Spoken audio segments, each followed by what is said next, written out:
Homicide किंवा सदोष मनुष्यवधाचा गुन्हा दाखल केलेला आहे। पुरंदर तालुक्यातील प्रस्तावित विमानतळाला 7 गावांमधून जोरदार विरोध होतोय। विमानतळासाठी जमिनी देण्यास ग्रामस्थांनी विरोध केलाय।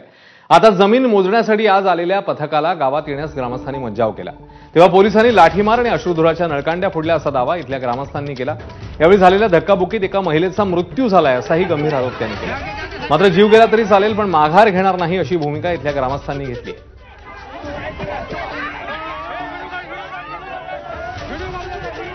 शासनाला विनंती आहे की आम्हाला हे विमानतळ नकोच आहे, आम्हाला विमानतळ हे रद्द केलं पाहिजे। वारंवार आम्ही या सरकारला प्रशासनाला आम्ही निवेदन देत आहोत, मोर्चे काढत आहोत, रॅली काढत आहोत। त्या दिवशी पुण्याला आम्ही कलेक्टर ऑफिसला जाऊन निवेदन दिलं, तिथेही त्याची दखल घेतली जात नाही। कुठल्याही पद्धतीची दखल हे सरकार घेत नाहीये। आमचं 7 गावचा शेतकरी तमाम सांगतोय की आम्हाला विमानतळ नकोच आहे। यांना आम्ही सांगतोय, निवेदन देतोय वारंवार की तुम्ही हे सगळे रद्द करा, तरी पण ते त्यांचं काम जे ते चालू ठेवलं। म्हणजे सगळ्या शेतकऱ्यांना यांनी गृहीत धरलं का?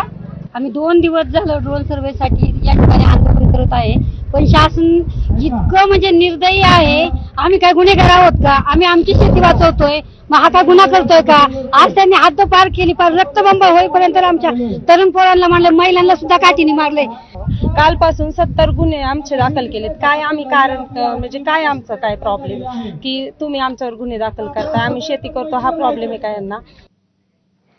दरम्यान पुरंदरमधल्या घटनेसंदर्भात पोलिसांनी आता स्पष्टीकरण दिलंय। धक्काबुक्कीमध्ये 5 पोलीस अधिकारी आणि 20 कर्मचारी जखमी झाले। लाठीमार केला नसता तर आणखी पोलीस जखमी झाले असते असं पोलिसांनी म्हटलं। तर आजारी असल्यामुळे गावातल्या महिलेचा मृत्यू झाला, त्याचा आंदोलनाशी काही संबंध नाही अशी माहितीही पोलिसांनी दिली आहे। या प्रकरणी आतापर्यंत 6 जणांना पोलिसांनी ताब्यात घेतलंय।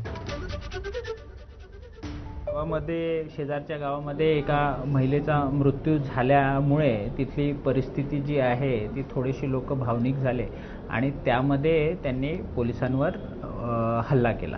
ह्यामध्ये आमचे जे आहे ते 4-5 पोलीस अधिकारी आणि जवळपास 20 अंमलदार हे जखमी आहेत, त्यांना आम्ही मेडिकल करून घेतोय। त्यासोबतच पोलिसांच्या ज्या आहेत त्या 2 गाड्या ज्या आहेत त्या सुद्धा यांनी त्यांच्यावर दगडफेक केलेली आहे आणि ह्या अनुषंगाने आम्ही आतापर्यंत 6 आरोपी हे ताब्यात घेतलेले आहेत आणि अजून काही आरोपी आम्ही अरेस्ट करणार आहोत आणि काही गुन्ह्यांची सुद्धा नोंद करणार आहोत। आणि आता राज्यभरातल्या घडामोडींचा वेगवान आढावा घेणार आहोत महाराष्ट्र सुपरफास्टमध्ये। विदर्भात वादळी